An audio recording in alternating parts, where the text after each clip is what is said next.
You ever watch the news and just get this feeling that underneath all the handshakes and speeches, world politics is really just a raw, unfiltered struggle for power? Well, there's a major theory in international relations that says you are absolutely right. Today, we're going to break down realism. This one sentence. This is basically the heart of realism.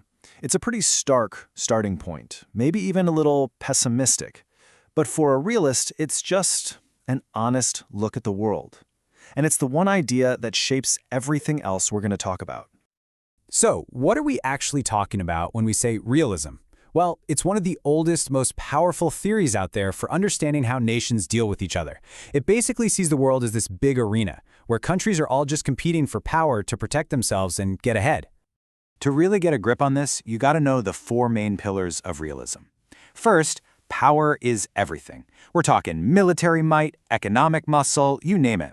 Second, countries are seen as rational players who are always looking out for their own national interest. And that brings us to the big one. The number one goal above all else is just plain survival. Okay, now here is a really crucial concept, anarchy. When you hear that word, you probably think of, chaos in the streets. But in international relations, it means something very specific. It's not about disorder. It's about the fact that there's no global 911 you can call, no world government, no ultimate authority to step in and enforce the rules.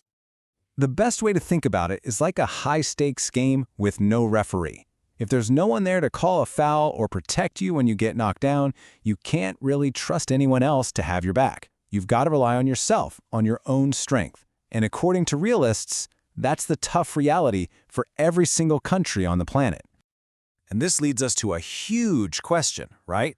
If everybody's main goal is just to survive, why is there this constant, relentless push for more and more power? Why isn't just being safe enough?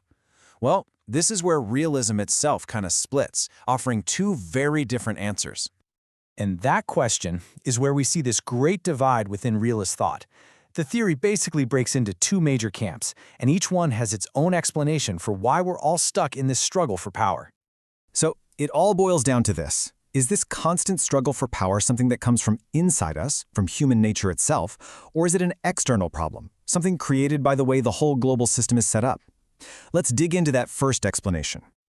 All right, so let's look at answer number one. This camp says, look, if you want to understand world politics, you have to start by understanding people. They believe the answer is right there, inside all of us. And that is what we call classical realism.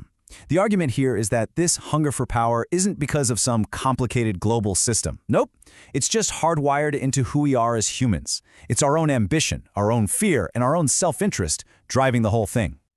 And believe me, this is not a new idea. It has super deep roots, going all the way back to the ancient Greek historian Thucydides, who wrote about the lust for power in wartime, to Machiavelli, who famously advised princes on how to be ruthless, right up to more modern thinkers like Hans Morgenthau.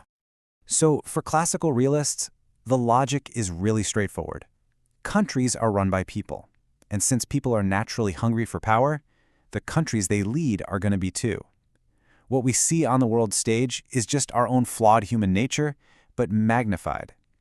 But there's another way to look at this whole thing. This is where the second group comes in and says, whoa, hold on a sec, you're blaming the players. But what if the problem is the game itself? They argue that the issue isn't us. It's the environment that all countries are forced to operate in. And this, my friends, is structural realism, sometimes called neorealism.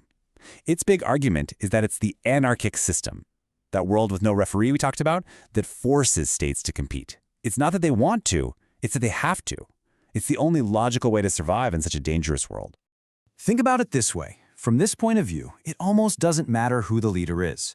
You could put the most peaceful, well-intentioned person in charge, but the system itself, the structure, would still push them to build up their military and compete. Why? Because if they don't, someone else will, and their nation's survival will be on the line.